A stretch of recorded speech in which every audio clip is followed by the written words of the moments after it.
Both of these boards have their own quirks, and I think when you're deciding between these two, it's best to see if there's any deal breakers for you first.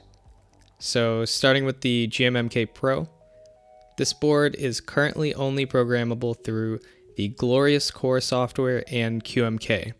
The Glorious Core software doesn't offer a lot of customization. I want to be able to map my function button to access the second layer only while it's being held down, and there's currently no intuitive way to do this.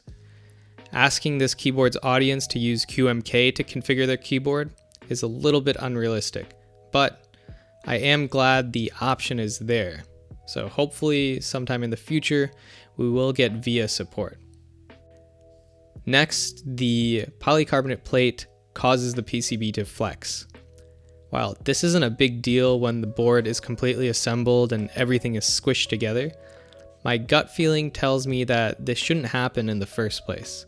On the other hand, the KBD67 Lite PCB and plate stack are perfectly straight. Speaking of the polycarbonate plate, it doesn't have threaded inserts for the screws. So when you affix the plate to the PCB, you have to screw through the plate and create the thread yourself. This seems like a bit of a budget implementation. Many reviewers have mentioned this, but after using it myself, I can confirm the gasket mount doesn't seem to be doing much. There's almost no flex, and it feels almost as stiff as my old pre-built keyboard.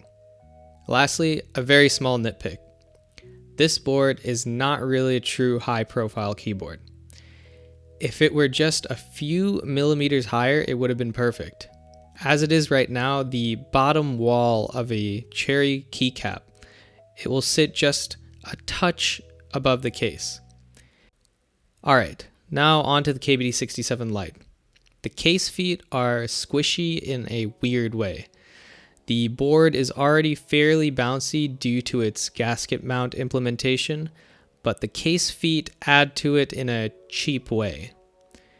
I'm sure this is an easy fix if you look around for some case feet on eBay, but something that I wish was fixed to begin with. Okay, on to the biggest difference between these two, the build quality and material. To some, the KBD67 Lite might feel cheap, but at this price point, you can't expect it to be made out of aluminum. I think the exterior quality of this board is really good enough.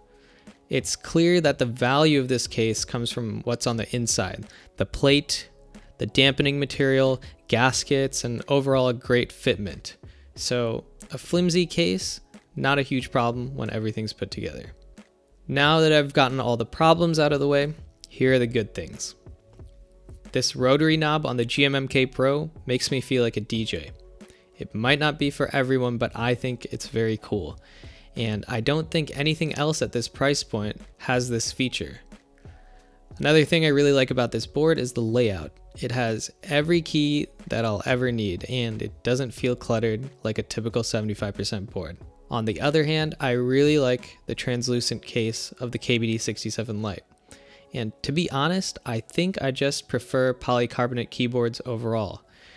They're easier to reposition on my desk, they make my work feel a little bit more lighthearted, and I think they just sound better. That being said, some people may really like how heavy the GMMK Pro feels.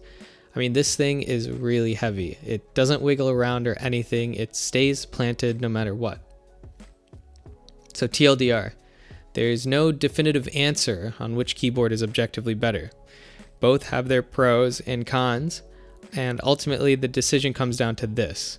If you want a cool layout, looks, and features, go for the GMMK Pro. But if you want a great sound, great feel, and simplicity, go for the KBD67 Lite. Either way, I don't think you can go wrong with either of these boards.